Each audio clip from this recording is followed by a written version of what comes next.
Hola, bienvenido a los estudios de la Iglesia Cristiana Hispano-Suiza. En unos momentos empezaremos la emisión del estudio bíblico. Por favor, tenga a la mano los siguientes materiales. Ten tu Biblia a la mano. Recuerda que si estás usando tu teléfono portátil, no tendrás oportunidad de buscar los textos bíblicos en el mismo dispositivo. Ten siempre preparado un cuaderno de apuntes. Te servirá para tomar notas o citas bíblicas que después puedes volver a revisar. Lápices de colores te permitirán marcar o resaltar algún versículo bíblico que te llame la atención. Que Dios te bendiga. El Señor te bendiga y te guarde. El Señor haga resplandecer su rostro sobre ti y tenga de ti misericordia. El Señor alce sobre ti su rostro y ponga en ti paz.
Bueno, vamos a orar para empezar con el estudio de hoy. Señor, gracias por este tiempo, el estudio que vamos a tener. Rogamos, Señor, que tú nos acompañes, que tengas misericordia de nosotros para aprender tu palabra y para que tu palabra penetre en nuestros corazones. Gracias en el nombre de Jesús. Amén. Amén. Muy bien. Agarren sus lapiceros vamos a empezar. ¿Dónde estoy acá? Vamos a la pantallita un poco así. Ahí está. Muy bien. La semana pasada pasamos todo el estudio estudiando este título que se aplica a Jesús, que es el Señor. Dijimos que el término Señor o Kurios se deriva de la palabra hebrea Adonai, que es el nombre que se le dio a Jehová para no pronunciar el nombre de Jehová incorrectamente. Entonces decidieron utilizar el nombre de Adonai. Y Adonai significa el gran Señor. Y estudiamos que este término, Señor, tiene que ver con la posición que Jesús ocupa en mi corazón. ¿De acuerdo? Y esto es una cosa importante. El término Señor nos habla del señorío que Él ocupa en mi corazón. El término Señor tiene que ver conmigo. El término Señor tiene que ver con mi vida. Pero hoy vamos a estudiar el otro título que recibe, que es Señor de Señores. Y este título, Señor de Señores, ya no tiene que ver conmigo. Ahora tiene que ver con su soberanía y su autoridad en esta tierra. Y lo repito, el término Señor tiene que ver con mi vida personal, el lugar que Jesús ocupa en mi vida personal. Pero el término Señor de Señores, que es otro título que él recibe, ya no tiene que ver solo con mi vida personal, sino con su autoridad y su soberanía en esta tierra, en este planeta, ¿no? Sean reyes, sean emperadores o gobernantes, sean líderes políticos o líderes militares, o sean potentados, millonarios, dueños, presidentes o dictadores, o cualquier persona que de alguna manera reciba el título de Señor. Sin embargo, la Biblia nos enseña que por encima de todos hay un soberano, Rey de reyes y Señor de señores, cuyo nombre es Jesús. ¿Me entendieron? El término Señor tiene que ver conmigo, pero el término Señor de señores tiene que ver con la tierra en su totalidad, tiene que ver con su soberanía y su autoridad sobre líderes políticos, presidentes o lo que fuese. En Deuteronomio, capítulo 10, versículo 17. Deuteronomio 10, 17. Silvia, por favor, léelo. 10:17, porque Jehová vuestro Dios es Dios de dioses y Señor de señores, Dios grande, poderoso y temible, que no hace acepción de personas ni toma cohecho. Muy bien, la terminología es clara. El término Señor de señores está siendo aplicado a Jehová, ¿no? El versículo 17 dice, porque Jehová, vuestro Dios, es Dios de dioses y Señor de señores. Dios grande, poderoso, temible, que no hace acepción de personas ni recibe coima, no toma cohecho. Entonces, la primera vez que aparece este título aparece en el Antiguo Testamento y es aplicado a Jehová. Jehová vuestro Dios es Dios de dioses y Señor de señores. En Primera de Timoteo, capítulo 6, versículos 13 al 15. Primera de Timoteo 6, versículos 13 al 15. Mario, por favor, búscalo y léelo. Primera de Timoteo 6, versículos 13 al 15.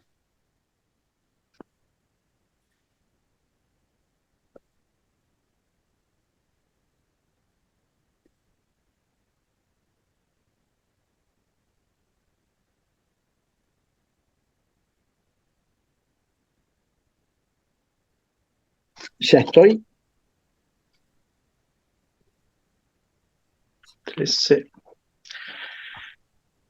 Te mando delante de Dios, que da vida a todas las cosas, y de Jesucristo, que dio testimonio de la buena profesión delante de Poncio Pilato, que guardes el mandamiento sin mácula ni represión, hasta la aparición de nuestro Señor Jesucristo, la cual a su tiempo mostrará el bienaventurado y solo soberano, Rey de reyes y Señor de señores.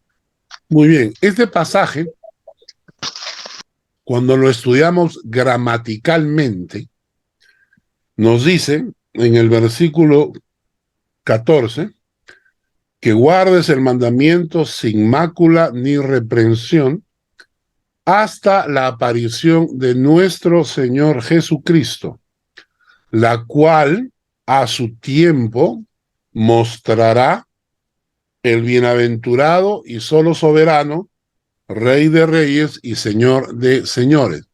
Cuando uno hace un estudio gramatical en el griego, acá se está hablando de Dios, no se está hablando de Jesucristo. Está diciendo, hasta la aparición de nuestro Señor Jesucristo, la cual a su tiempo mostrará quién, el Dios Padre, el bienaventurado o solo soberano, Rey de reyes y Señor de señores. Los dos versículos que acabamos de leer aplican el término Señor de señores a Dios Padre. El primero a Jehová, el segundo a Dios Padre. Pero en los próximos dos versículos que vamos a leer, sí se aplica directamente a Jesucristo. Apocalipsis 17:14. Fanny, ¿tu mamá está conectada? Creo que no, porque creo que es hora de almuerzo y por eso creo que están comiendo todavía. Ok, Pero entonces yo lo leo. lee Apocalipsis 17:14. Sí, es un momento. 17:14. A ver. Pelearán contra el Cordero y el Cordero los vencerá, porque Él es el Señor de señores y Rey de reyes. Y los que están con Él son llamados y elegidos y fieles. Son llamados y elegidos y fieles. Correcto. Ahora, ya hemos estudiado este título, el Cordero. Hemos estudiado que Jesús recibe este título, el Cordero de Dios, ¿no es cierto? Y entonces en este pasaje nos dice, pelearán contra el Cordero inmolado, y el Cordero los vencerá, porque Él es Señor de señores y Rey de reyes. El Cordero es Señor de señores y Rey de reyes. Y si buscamos en Apocalipsis el capítulo 19, vamos a leer desde el versículo 11 hasta el versículo 16. Apocalipsis 19, desde el versículo 11 hasta el versículo 16. ¿Ya lo tienen todos?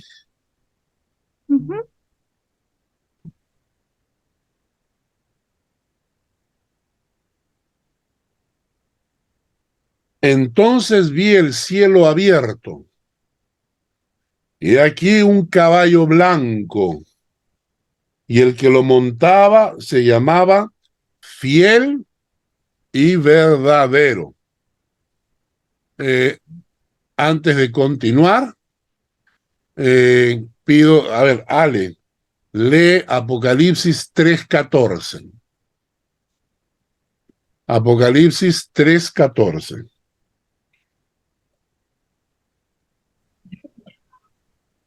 Escribe esta carta al ángel de la iglesia de Laodicea. Este es el mensaje de aquel que es el Amén, el testigo fiel y verdadero, el principio de la nueva creación de Dios. Muy bien. Cuando Juan el apóstol está escribiendo a las siete iglesias de Apocalipsis, cuando Jesús le escribe la carta a la iglesia de Laodicea, se presenta a sí mismo como el fiel y verdadero. Entonces, volviendo a Apocalipsis 19, entonces vi el cielo abierto y he aquí un caballo blanco y el que lo montaba se llamaba Fiel y Verdadero. Quiere decir que estamos hablando ¿de quién? De Jesucristo, ¿no? Continúa Apocalipsis diciendo, y con justicia juzga y pelea. Sus ojos eran como llama de fuego. Sus ojos eran como llama de fuego. Lorelai, por favor, lee Apocalipsis 1:14.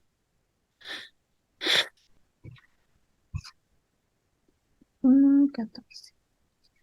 Su cabeza y sus cabellos eran blancos como blanca lana, como nieve, sus ojos como llama de fuego. En Apocalipsis, en el capítulo 1, cuando Juan el apóstol está teniendo la visión de Apocalipsis, se presenta a Jesucristo. Y entonces Juan lo ve y escribe que sus ojos eran como llamas de fuego. Así que volvemos a Apocalipsis 19. Volvemos a Apocalipsis 19. Entonces, versículo 12, sus ojos eran como llama de fuego, quiere decir que nos está hablando de Jesucristo. Y había en su cabeza muchas diademas y tenía un nombre escrito que ninguno conocía sino él mismo. Estaba vestido de una ropa teñida en sangre y su nombre es el Verbo de Dios. Y ya hemos leído ese pasaje de Juan 1:14 que nos dice que aquel verbo fue hecho carne. Entonces, el fiel y verdadero, sus ojos como llamas de fuego, el Verbo de Dios. Continuamos en Apocalipsis 19, versículo 14. Y los ejércitos celestiales, vestidos de lino fino, blanco y limpio, le seguían en caballos blancos. De su boca sale una espada aguda. Fanny, no, nena, por favor, lee Apocalipsis 1:16.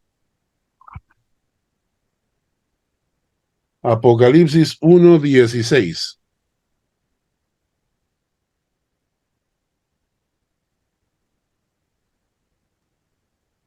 Ok.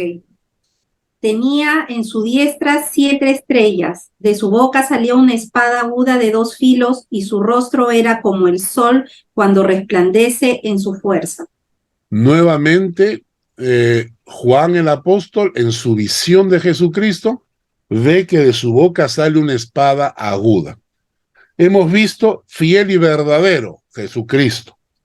Sus ojos como llamas de fuego, Jesucristo. El Verbo de Dios, Jesucristo. De su boca sale una espada aguda, Jesucristo. Indudablemente, estamos hablando de la segunda venida de Cristo. Este pasaje de Apocalipsis 19, versículos 11 al 16, es el relato de la segunda venida de Cristo. Entonces, a partir del versículo 15 dice, de su boca sale una espada aguda para herir con ella a las naciones, y él las regirá con vara de hierro, y él pisa el lagar del vino del furor y de la ira del Dios Todopoderoso.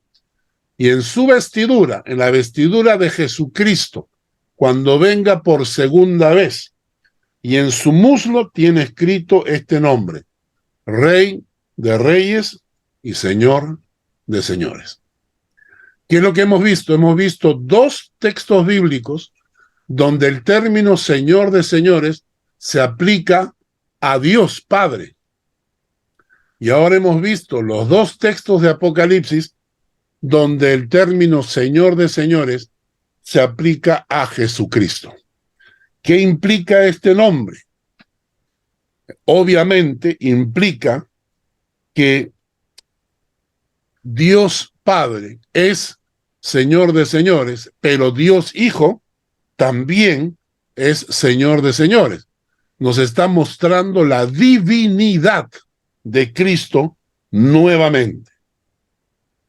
En segundo lugar, nos habla de que no hay nadie como Jesús, ni en poder, ni en autoridad, ni en gloria.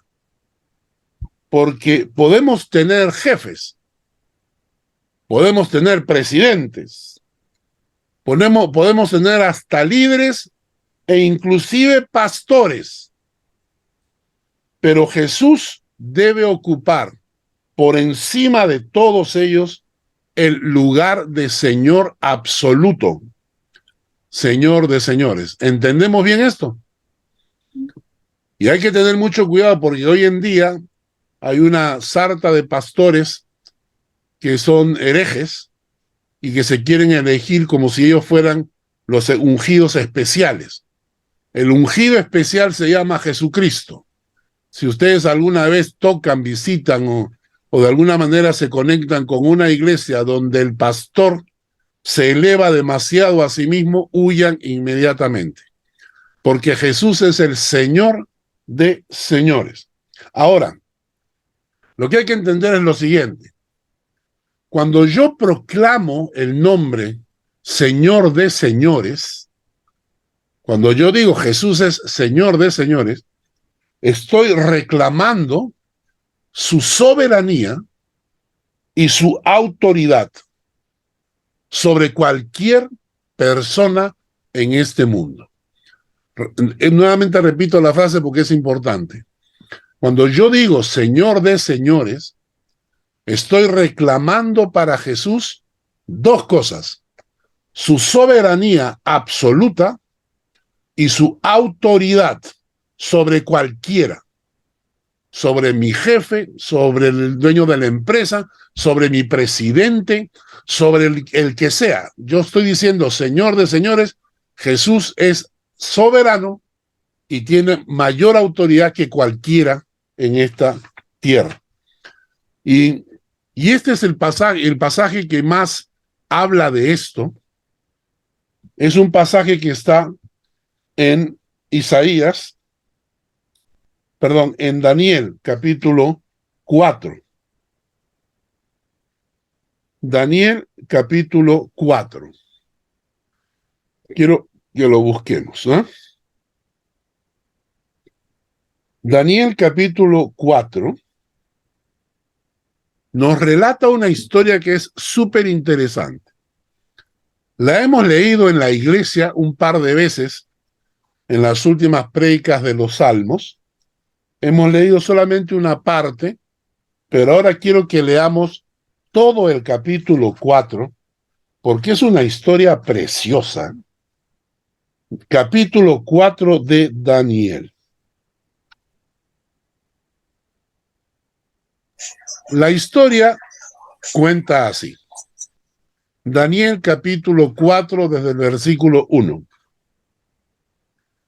Nabucodonosor, rey de Babilonia, a todos los pueblos, naciones y lenguas que moran en la tierra, paz o sea multiplicada.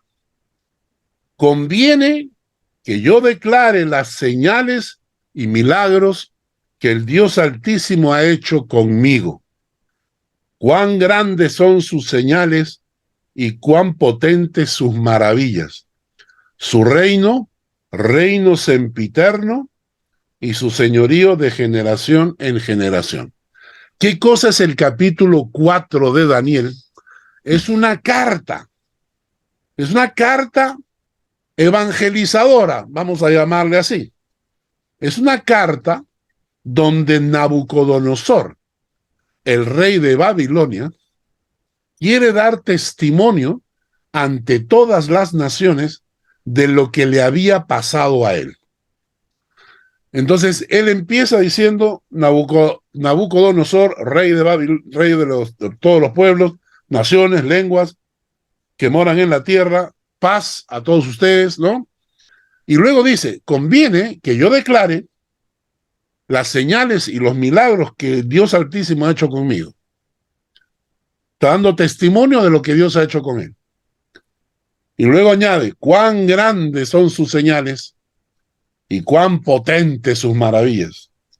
Su reino es un reino sempiterno, así, un reino siempre eterno. Y su señorío va de generación en generación.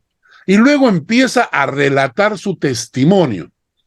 Entonces Nabucodonosor cuenta su testimonio y dice, versículo 4.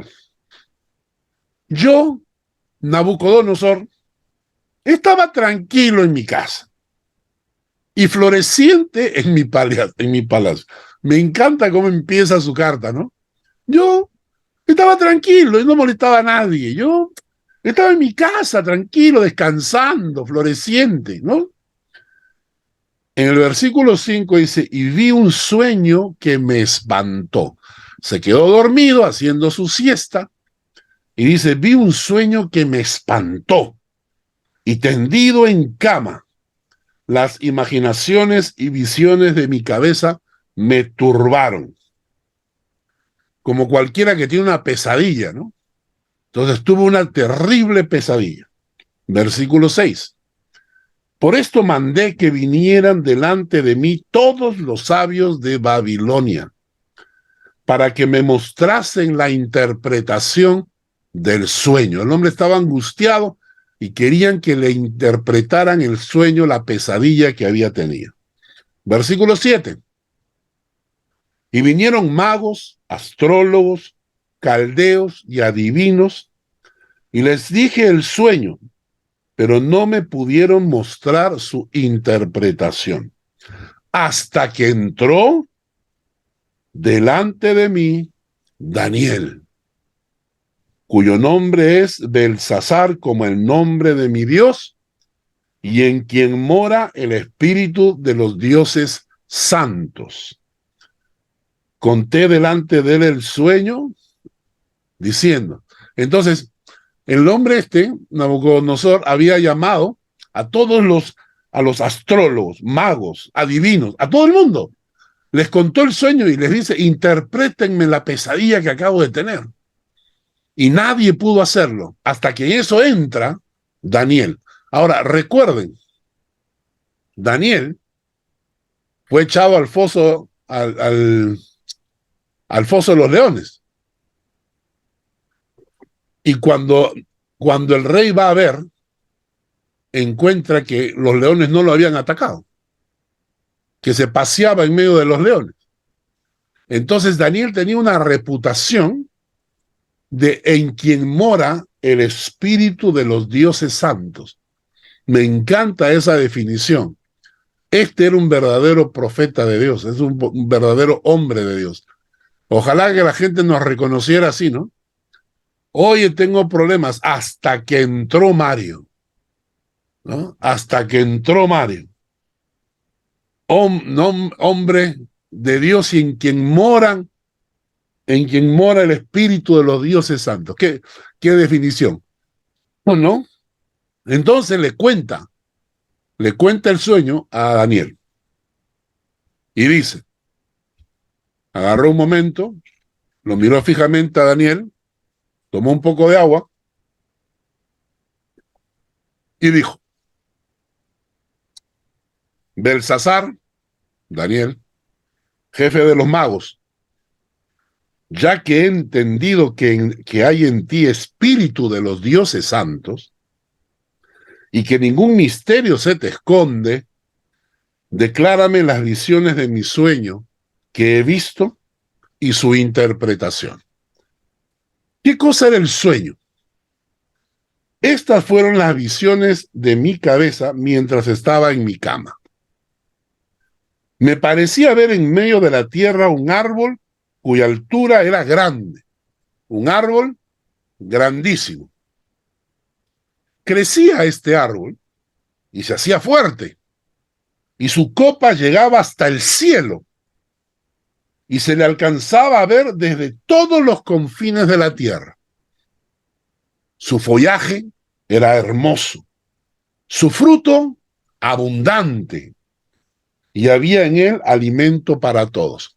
O sea, lo que él había visto era un árbol gigantesco, que su copa llegaba hasta el cielo, que se le alcanzaba a ver desde todos los confines de la tierra, su follaje era hermoso, su fruto abundante. Esa es la visión, un árbol de ese tipo. Debajo de él se ponían a la sombra las bestias del campo, y en sus ramas hacían morada las aves del cielo, y se mantenía de él toda carne. Muy bien, hasta ahí la visión no es tanta pesadilla, ¿no? Hasta ahí la visión es un árbol precioso, frondoso, copioso, lleno de fruto, grandísimo, que lo podían ver desde todos lados, ¿no?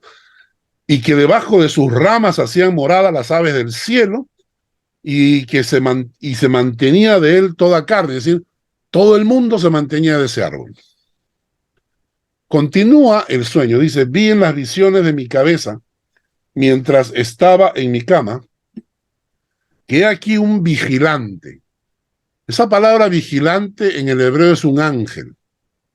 Un ángel santo descendía del cielo y clamaba fuertemente y decía, derribad el árbol, cortad sus ramas, quitadle el follaje, dispersad su fruto, váyanse las bestias que están debajo de él y las aves de sus ramas. El ángel entonces está diciendo, ese árbol frondoso y gigantesco, lo cortan, lo derriban, lo cortan, le cortan las ramas, le quitan el follaje, todo, desaparece en el árbol. Versículo 15. Mas la cepa de sus raíces dejaréis en la tierra, con atadura de hierro y de bronce entre la hierba del campo, sea mojado como el rocío del cielo, y con las bestias sea su parte entre la hierba de la tierra. Su corazón de hombre sea cambiado, y le sea dado corazón de bestia, y pasen sobre él 7 tiempos. Ya la última parte ya suena complicadita, ¿no? La cepa de sus raíces dejarás en la tierra, con atadura de hierro y de bronce entre la hierba del campo, sea mojado, esa cepa, esa raíz que queda, va a ser mojada con el rocío del cielo, con las bestias será su parte en la hierba de la tierra, su corazón de hombre será cambiado y le será dado corazón de bestia. Y pasarán 7 tiempos, que significa 7 años. La sentencia es por decreto de los vigilantes, de los seres angelicales, y por dicho de los santos la resolución. Y miren, ¿para qué es esto? Para que conozcan los vivientes que el Altísimo gobierna en el reino de los hombres. Para que conozcan los vivientes que el Altísimo gobierna el reino de los hombres.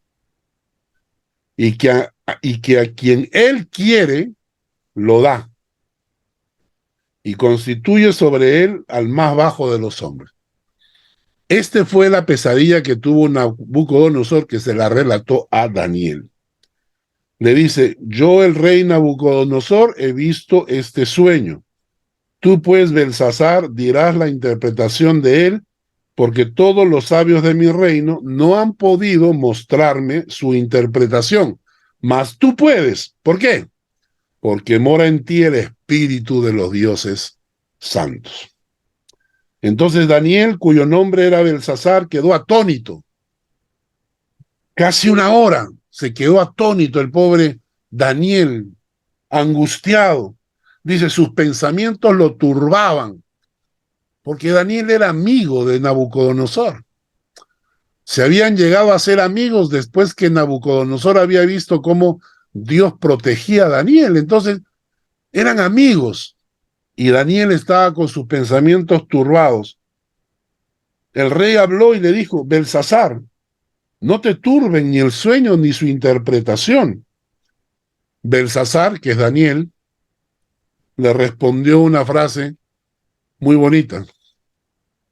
Señor mío, el sueño sea para tus enemigos y su interpretación para los que mal te quieren. O sea, Daniel ya sabe la interpretación del sueño. Y entonces le dice, ay, querido amigo, querido rey, querido Nabucodonosor, ojalá que este sueño no sea para ti. Ojalá que este sueño sea para tus enemigos. Y ojalá que la interpretación que te voy a dar sea para los que te quieren mal, no para ti. No, porque ya Daniel sabe que la interpretación va a ser algo que en contra del propio rey, ¿no? Y le contesta, el árbol que viste, que crecía y se hacía fuerte, cuya copa llegaba hasta el cielo y que se veía desde todos los confines de la tierra, cuyo follaje era hermoso y su fruto abundante, y en que había alimento para todos, debajo del cual moraban las bestias del campo, y en cuyas ramas anidaban las aves del cielo, tú mismo eres, oh rey. O sea, Daniel le dice, en tu sueño ese árbol frondoso eres tú, Nabucodonosor. Tú eres el rey, el emperador de Babilonia. Ese sueño, ese árbol, te representa a ti. Y dice, tú mismo eres, oh rey, que creciste, te hiciste fuerte, pues creció tu grandeza y ha llegado hasta el cielo y tu dominio hasta los confines de la tierra. Y ahora la parte fea. Y en cuanto a lo que vio el rey, un vigilante, el ángel santo que descendía del cielo, y decía, cortad el árbol y destruidlo, mas la cepa de sus raíces dejaréis en la tierra, con atadura de hierro y de bronce, en la hierba del campo, y será mojado con el rocío del cielo, y con las bestias del campo sea su parte, hasta que pasen sobre él 7 tiempos. Esta es la interpretación, oh rey, y la sentencia del Altísimo que ha venido sobre mi señor el rey. Te echarán de entre los hombres, con las bestias del campo será tu morada. Con hierba del campo te apacentarán como a los bueyes, y con el rocío del cielo serás bañado. Y 7 tiempos pasarán sobre ti hasta que conozcas que el Altísimo tiene dominio en el reino de los hombres y que lo da a quien él quiere. Entonces agarró y le dijo, tu sueño significa que hay una determinación celestial. Significa que ese árbol que eres tú, frondoso y grandísimo, ¿sabes qué va a pasar? Te van a echar de entre los hombres, y con las bestias del campo será tu morada. Esto de acá implica que Nabucodonosor iba a perder la cordura, iba a entrar de alguna manera en una situación de locura, que lo iban a echar de entre los hombres, con la hierba del campo, o sea, iba a comer hierba del campo, como las vacas, como los bueyes. Iba a dormir en el campo y el rocío lo iba a bañar. Y 7 años, 7 tiempos iban a pasar. ¿Hasta cuándo? Hasta que conozcas que el Altísimo tiene dominio en el reino de los hombres y que lo da a quien él quiere. En otras palabras, hasta que reconozcas que él es Señor de señores, Rey de reyes, y que él da dominio a quien él le da la gana. Que Dios es absolutamente soberano y que su autoridad va por encima del mismo rey de Babilonia. Versículo 26 dice, y en cuanto a la orden de dejar en la tierra la cepa de las raíces del mismo árbol, significa que tu reino quedará firme luego que reconozcas que el cielo gobierna. Es decir, durante 7 años vas a estar paseando como una vaca y comiendo pasto en el campo como loco, pero cuando reconozcas que Dios está por encima de ti, cuando reconozca que Dios es más grande que tú, entonces tu reino se te va a devolver. Versículo 28. Todo esto vino sobre el rey Nabucodonosor. Pasó un año, al cabo de 12 meses, pasó un año, paseando en el palacio real de Babilonia, habló el rey y dijo, ¿no es esta la gran Babilonia que yo edifiqué para casa real con la fuerza de mi poder y para gloria de mi majestad?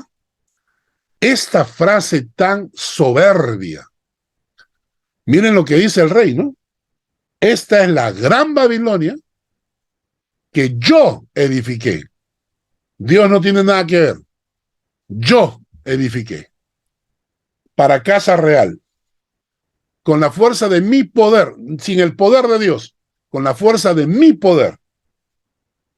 Y para gloria de mi majestad, no la majestad de Dios, sino mi majestad. Es decir, una frase tan absolutamente soberbia. Versículo 31. Aún estaba la palabra en la boca del rey, cuando vino una voz del cielo. A ti se te dice, rey Nabucodonosor, el reino ha sido quitado de ti.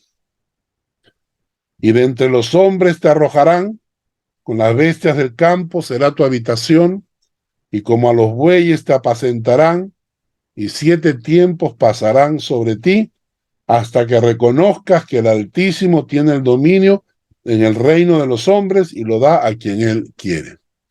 Nabucodonosor se había olvidado del sueño que había tenido un año antes. Se olvidó. Y cuando un año después brota su soberbia de creerse que él había logrado todo con su poder y para su majestad, entonces el sueño se cumple. Versículo 33. En la misma hora se cumplió la palabra sobre Nabucodonosor y fue echado de entre los hombres y comía hierba como los bueyes y su cuerpo se mojaba con el rocío del cielo hasta que su pelo creció como plumas de águila y sus uñas como las de las aves. Qué feo, ¿no? Su pelo como plumas de águila. Una cosa pegajosa, grandísima, despeinado, loco, como unas rastas, y sus uñas como las de las aves, unas garras asquerosas, llenas de tierra. Versículo 34. Mas el fin del tiempo, al fin del tiempo, yo, Nabucodonosor, alcé mis ojos al cielo, y mi razón me fue devuelta. Y bendije al Altísimo, y alabé, y glorifiqué al que vive para siempre, cuyo dominio es sempiterno, y su reino por todas las edades. Todos los habitantes de la tierra son considerados como nada.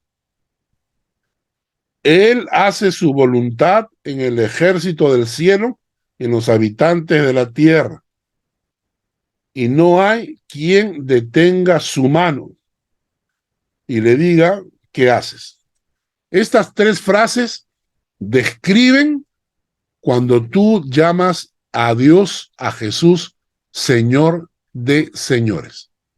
Cuando tú dices Señor de señores, estás diciendo que todos los habitantes de la tierra son considerados como nada delante de él. Que él hace su voluntad en el ejército del cielo y en los habitantes de la tierra, y que no hay quien detenga su mano y que le diga qué haces. Cada vez que decimos Señor de señores, estamos proclamando estas 3 verdades que acabo de mencionar. Versículo 36. En el mismo tiempo mi razón me fue devuelta, y la majestad de mi reino. Mi dignidad y mi grandeza volvieron a mí. Y mis gobernadores y mis consejeros me buscaron, y fue restablecido en mi reino, y mayor grandeza me fue añadida.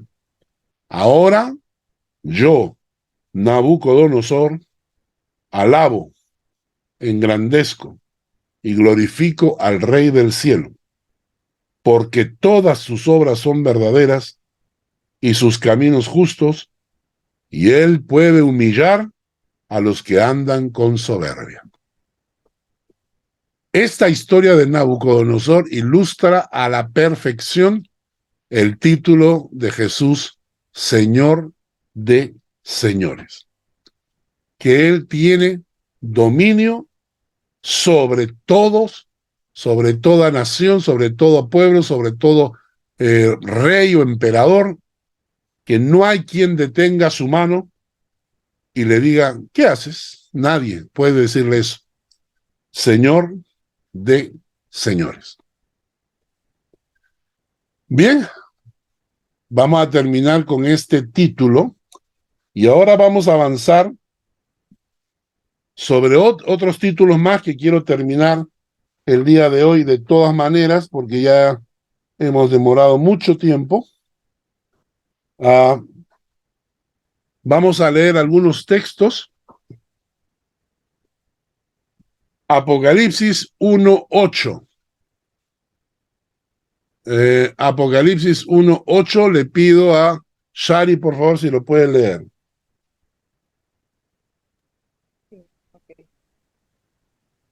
Yo soy el Alfa y la Omega, principio y fin, dice el Señor. Eres quien es, y que era, y que ha de venir, el Todopoderoso. Yo soy el Alfa y la Omega. Este es otro título de Jesús. Este es otro título de Jesús. El Alfa y la Omega, el principio y el fin. Para no dejar duda de que estamos hablando de Jesucristo, él mismo menciona el que es, el que era y el que ha de venir. Está hablando de Jesús en su segunda venida. Entonces nos habla de que Jesús estaba en ese momento, que Jesús había estado en la tierra y que Jesús iba a volver por segunda vez. Entonces, Jesús está mostrándose y diciendo que Él es el Alfa y la Omega, el principio y el fin. ¿Por qué dice Alfa y Omega? Porque ese es el alfabeto griego. El alfabeto griego empieza con alfa, beta, gamma, delta y termina con la letra omega. Nosotros no usamos el alfabeto. Cuando yo escucho a la gente que dice curso de alfabetización, está mal usado, porque nosotros no usamos alfabeto. Nosotros usamos abecedario. A, B, C, D, E, F, G. Eso es abecedario. El alfabeto es griego, alfa, beta, gamma. Y por eso Jesús, que en esa época se hablaba el griego, utiliza yo soy el alfa y la omega. Traduciéndolo para nosotros sería yo soy la A y la Z. Esta frase se repite en Apocalipsis capítulo 22. Carlos, por favor, léelo. Apocalipsis 22, 12 y 13. Ok.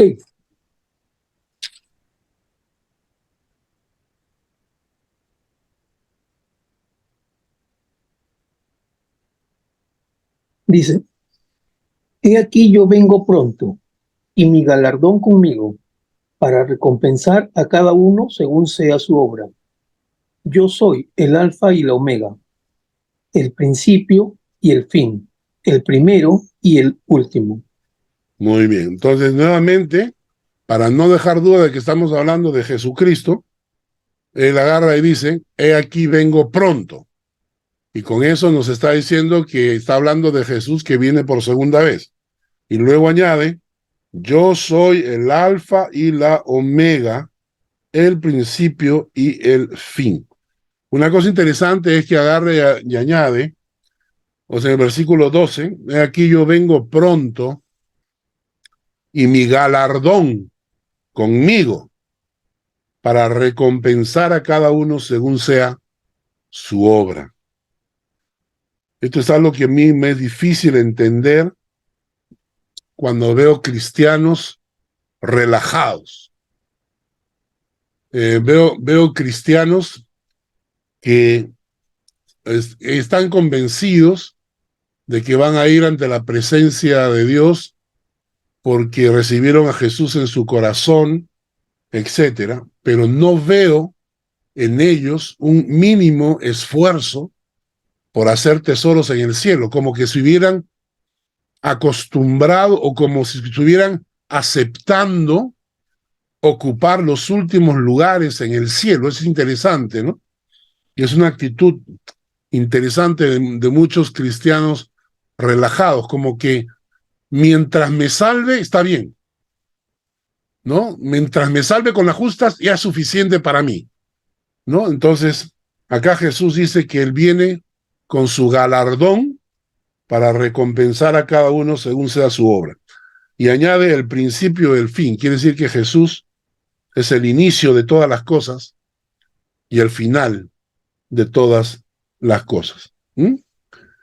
Permiso, pastor. Sí. Mi mamá y la ex esposa de mi primo quieren leer un versículo de la Biblia. Muy Que bien. las ponga. Ya, dile que lean Apocalipsis 21, versículos 5 al 6. Ok, permítame, pastor. 21, 5, 6. Desde el 21, pastor. No, Capítulo aquí 21, del versículos 5 al 5 y 6. Lo voy a leer yo entonces. Ajá. Y el que estaba sentado en el trono dijo: He aquí, yo hago nuevas todas las cosas. Y me dijo: Escribe, porque estas palabras son fieles y verdaderas. Siguiente. Hasta ahí, Al 6. Al 6. Y me dijo: Hecho está, yo soy el alfa y el omega, el principio y el fin.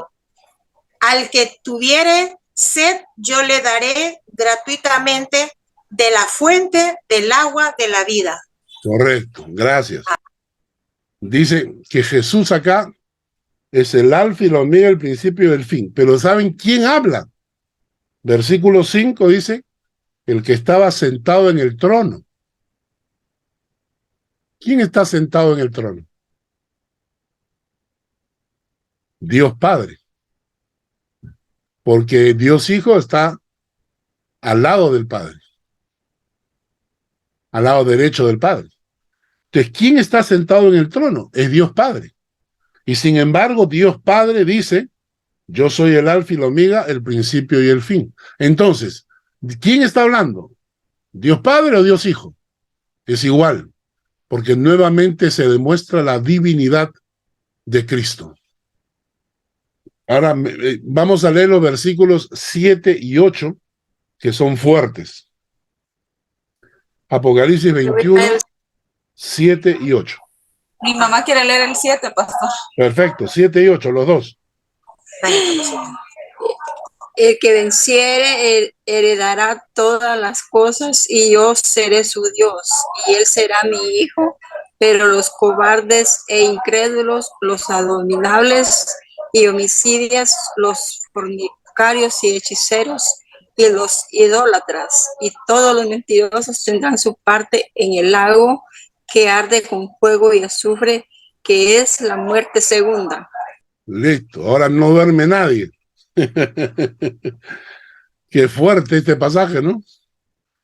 Qué fuerte. El que venciere heredará todas las cosas, y yo seré su Dios, y él será mi hijo. Yo quiero ser hijo de Dios, porque yo quiero heredar todas las cosas. Yo quiero que me den gratuitamente de la fuente del agua de la vida. Pregunta. Y no quiero estar en el otro grupo. No quiero estar en el otro grupo, que es horrible, ¿no?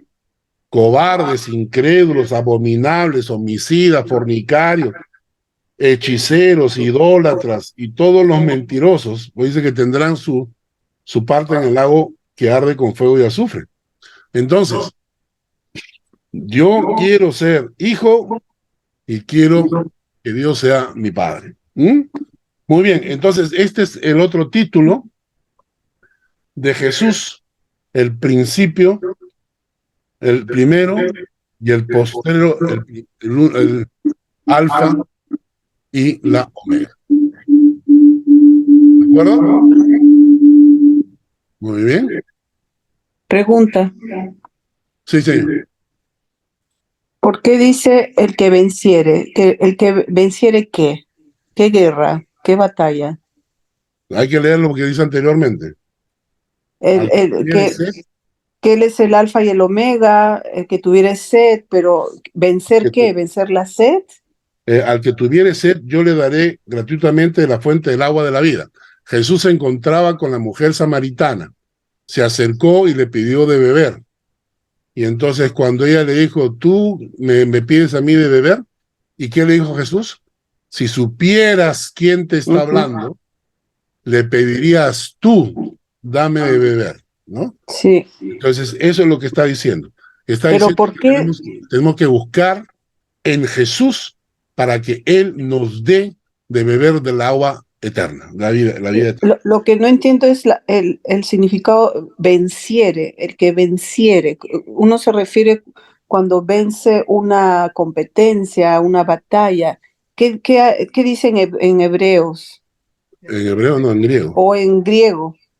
Te digo, la palabra vencer. Vencer el pecado, cumplir sus normas. La palabra que aparece acá es salir victorioso, recibir el veredicto.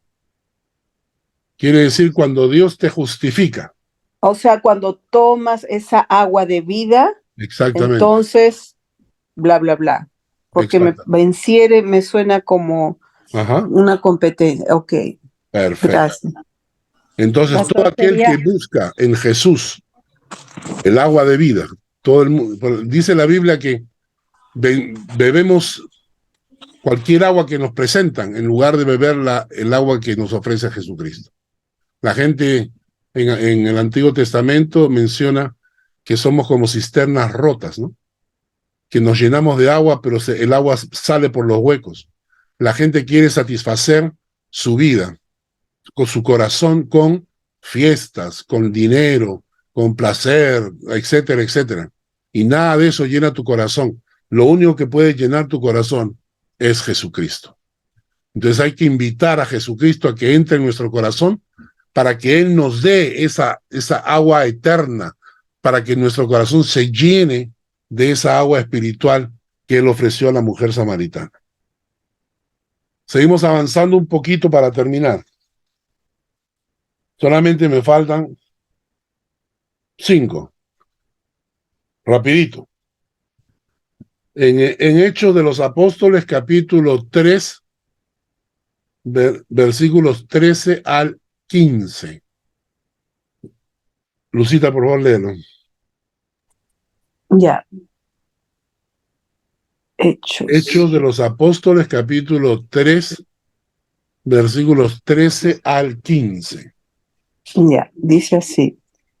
El Dios de Abraham, de Isaac y de Jacob, el Dios de nuestros padres, ha glorificado a su Hijo Jesús, a quien vosotros entregasteis y negasteis delante de Pilato, cuando éste había resuelto ponerle en libertad. Mas vosotros negasteis al santo y al justo, y pedisteis que se os diese un homicida, y matasteis al autor de la vida, a quien Dios ha resucitado de los muertos, de lo cual nosotros somos testigos. En este pasaje Jesús recibe 3 títulos diferentes: el santo, el justo y el autor de la vida. ¿Cómo? ¿No es Dios el autor de la vida? A Jesús se le llama autor de la vida. 3 títulos impresionantes para reflexionar: el santo, el justo, el autor de la vida. Seguimos. Otro título más: juez de vivos y muertos. Juez de vivos y muertos. Levante la mano quien no haya leído. A ver. Dolly.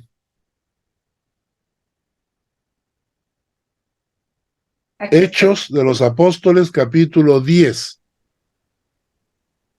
versículo 42 al 43. Hechos 10. Hechos 10, versículo 42 y 43. 42. Sí, dice, y nos mandó que predicásemos al pueblo y testificásemos que Él es el que Dios ha puesto por juez de vivos y muertos. De este dan testimonio todos los profetas, que todos los que en Él creyeren recibirán perdón de pecados por su nombre. Todos los que en él creyeren recibirán perdón de pecados por su nombre. Pero se le llama juez de vivos y muertos. Dice, testificásemos que él, Jesucristo, es el que Dios ha puesto por juez de vivos y muertos. Sin embargo, cuando leo un texto del Antiguo Testamento, lo voy a leer yo por tiempo, Jeremías 25, 31, Jeremías 25, 31 dice, llegará el estruendo hasta el fin de la tierra, porque Jehová tiene juicio contra las naciones, él es el juez de toda carne. En el Antiguo Testamento se nos dice que Jehová es el juez de toda carne.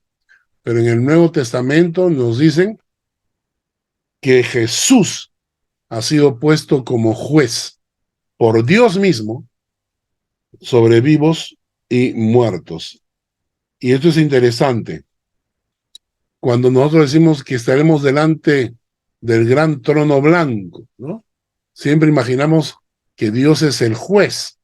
Acá nos dice que Jesús es el juez de vivos y muertos. Un título más que a mí me encanta, León de la tribu de Judá.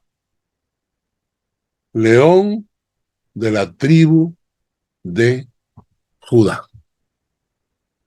Voy a pedir que leamos Apocalipsis. Silvia, por favor. Apocalipsis 5, versículos 1 al 5. Y vi la mano derecha del que estaba sentado en el trono, un libro escrito por dentro y por fuera, sellado con 7 sellos. Y vi un ángel fuerte que pregonaba a gran voz, ¿quién es digno de abrir el libro y desatar sus sellos? Y ninguno, ni en el cielo, ni en la tierra, ni debajo de la tierra podría abrir el libro, ni aún mirarlo. Y lloraba yo mucho porque no se había hallado a ninguno digno de abrir el libro, ni de leerlo, ni de mirarlo. Y uno de los ancianos me dijo, no llores, he aquí que el león de la tribu de Judá, la raíz de David, ha vencido para abrir el libro y desatar sus 7 sellos. Los 7 sellos que desatan juicios de Dios en Apocalipsis. Y dice acá, le dan el título a Jesús, ya no de cordero. ¿Qué tal diferencia, no? Ya no es cordero, ahora es el león de la tribu de Judá. Qué precioso nombre. Pastor, ¿Sí? perdón, ¿cuál era el versículo? No lo pude notar a tiempo. En Apocalipsis capítulo 5, versículos 1 al 5. Muchas gracias. De nada. Penúltimo nombre, título de Jesús. La estrella resplandeciente de la mañana. Apocalipsis 22, 16. Shari, por favor, léelo. Apocalipsis 22, 16.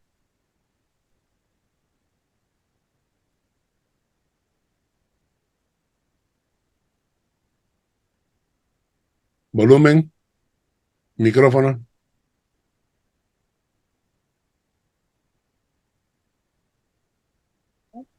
Nada. Ahí está. Ahí Ahora está. sí. Ya. Yo, Jesús, he enviado mi ángel para daros testimonio de estas cosas en las iglesias. Yo soy la raíz y el linaje de David, la estrella resplandeciente de la mañana. Qué precioso nombre, ¿no? La estrella resplandeciente de la mañana. Recuerdo cuando en nuestra juventud hacíamos campamentos en la playa y cuando iba viniendo el amanecer aparecía las primeras estrellas, ¿no? Es una cosa como que la noche se iba apagando y iba quedando las estrellas, ¿no? Y acá dice, él es la estrella resplandeciente de la mañana. Qué cosa interesante, porque las estrellas se supone que salen en la noche, ¿no? Pero acá dice la estrella resplandeciente de la mañana, que es una clara alusión a la estrella del sol. Cuando el sol sale en la mañana en su fulgor. La estrella resplandeciente de la mañana. Y por último, el título que vamos a ver acá, creo que es el más necesitado por todos nosotros. Abogado. Primera de Juan 2:1. Ale, léelo por favor. Primera de Juan 2:1.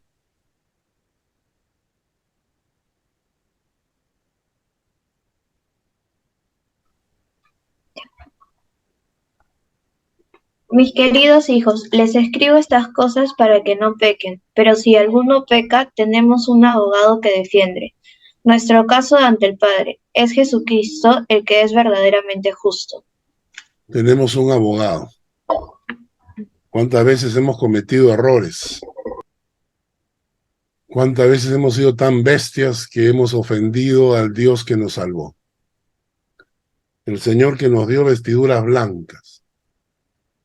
Y nosotros embarramos esas vestiduras, ¿no? Como cuando juegas con barro y te limpias en la ropa.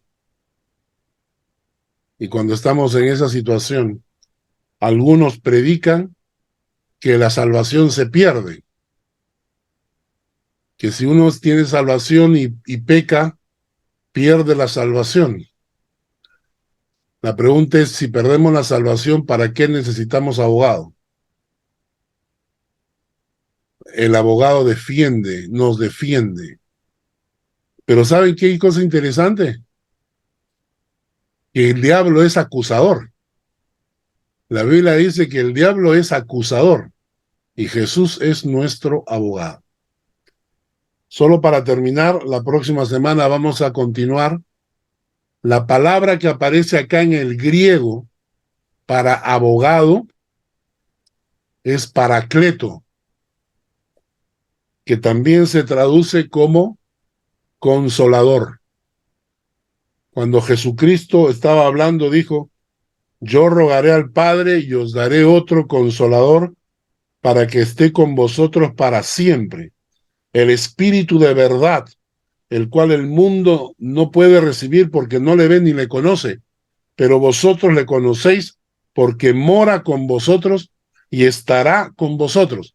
La palabra Jesucristo dijo, os dará otro consolador, en la misma palabra que aparece en 1 Juan 2:1, que se traduce como abogado. Entonces, el Espíritu Santo es nuestro consolador, nuestro abogado. Jesucristo es nuestro abogado, nuestro consolador. Nuevamente vuelve a evidenciarse la Trinidad. El Espíritu Santo y Jesucristo son una sola persona. Cuando venga el Consolador, a quien yo enviaré del Padre, el Espíritu de verdad, el cual procede del Padre, Él dará testimonio de mí. Así que el día de hoy terminamos ya. Señor de señores, autoridad y soberanía. Señor de señores. El alfa y la omega. El principio y el fin. el santo, el justo, autor de la vida, el juez de vivos y muertos, el león de la tribu de Judá, la estrella resplandeciente de la mañana. Y por último, abogado consolador. Con esto terminamos nombres y títulos de Jesús, de Dios Hijo. Próxima semana empezamos con nombres y títulos de Dios Espíritu Santo. ¿Ya? La tercera persona de la Trinidad. ¿Alguna pregunta?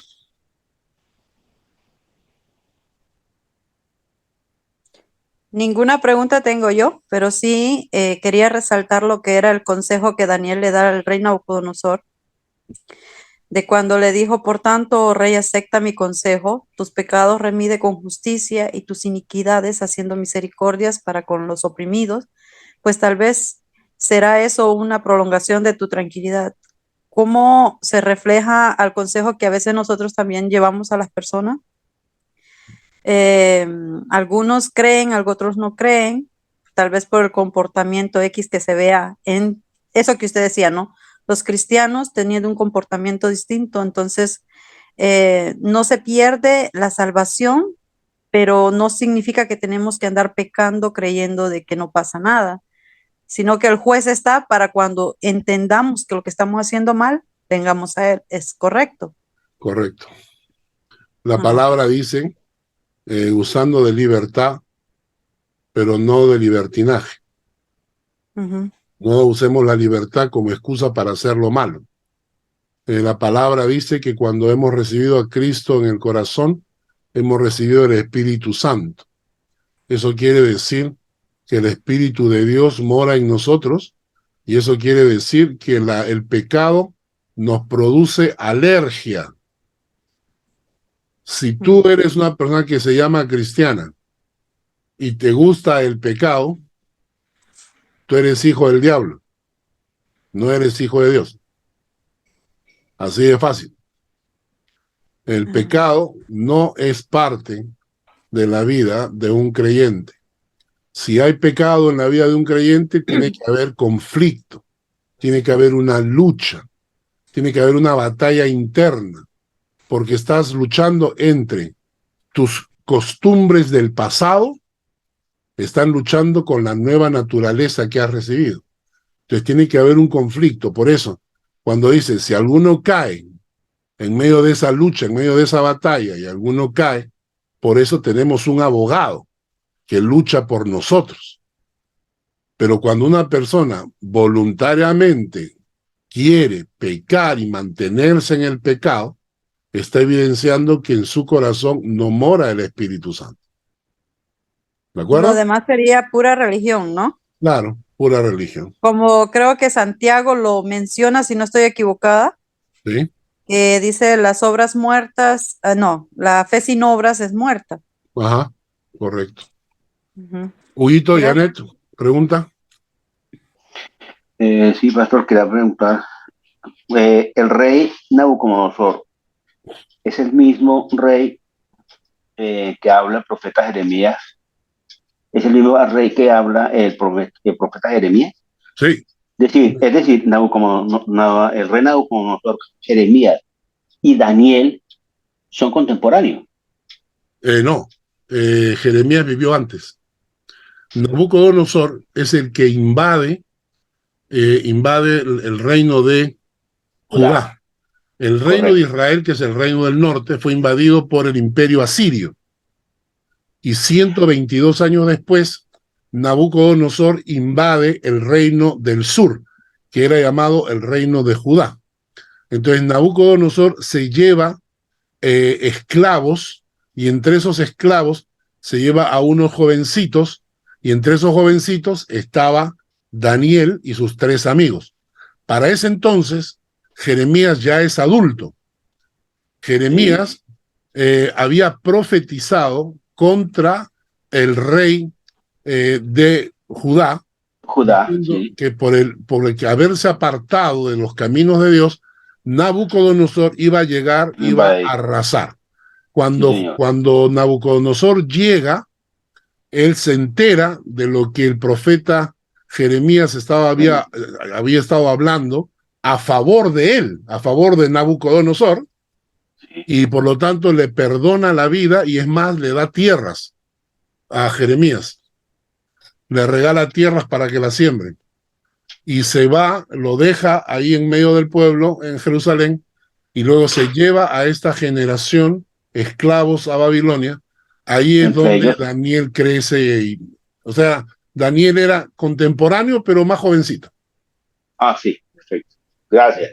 ¿Ok? Perdón, Ezequiel sí era contemporáneo con Daniel. Ezequiel,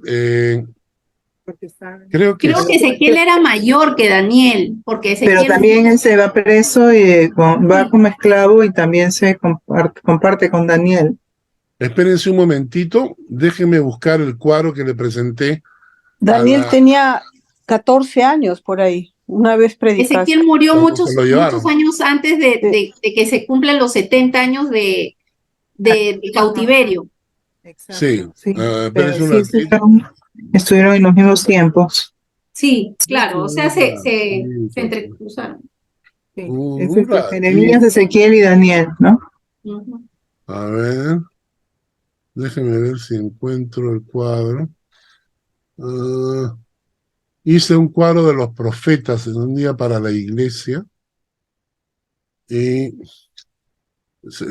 historia, justamente lo presenté en uno con los salmos, me parece. Un momentito, se los voy a buscar en un instante.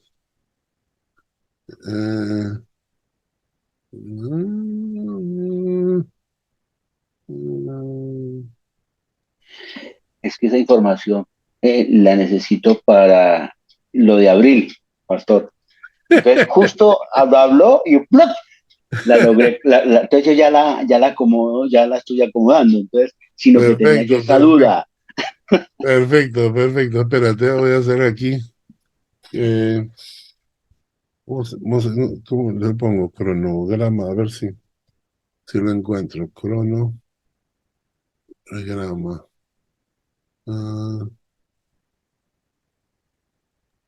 Mándalo al grupo también. Sí, se lo mando, ¿no? Bueno, lo voy a buscar. Y eso, ahí está. No, pero esos son los libros de la Biblia nomás. Esos son los libros de la Biblia. Sí, por favor, cuando lo encuentre lo manda en el grupo. Claro. A ver. Sí, ahora terminando, lo voy a buscar. Lo presenté en la iglesia. Lo presenté en la iglesia para uno de los salmos, me acuerdo. Debo tenerlo guardado entre los salmos. Lo voy a buscar y se los mando al final por el chat. ¿No? ¿Bien? ¿Alguna pregunta más? No. Bueno. Listo entonces. Vamos a orar para terminar el día de hoy. Padre, gracias por este tiempo y gracias por tu palabra que hemos aprendido. Eres Señor de señores. Reconocer que delante de ti los hombres somos nada. Que no hay quien pueda detener tu mano. Y que tú eres soberano para poner, quitar reyes, que tú le das el trono al quien tú quieres, y que aunque nosotros tenemos jefes, podemos tener los dueños de la empresa, los presidentes, generales, capitanes, lo que sea, por encima de todos estás tú. Gracias a Dios en el nombre de Jesús. Amén y amén.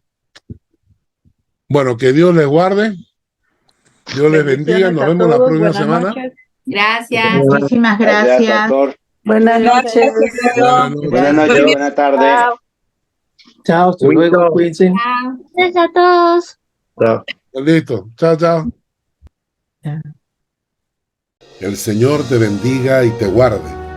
El Señor haga resplandecer su rostro sobre ti y tenga de ti misericordia. El Señor alce sobre ti su rostro y ponga en ti paz.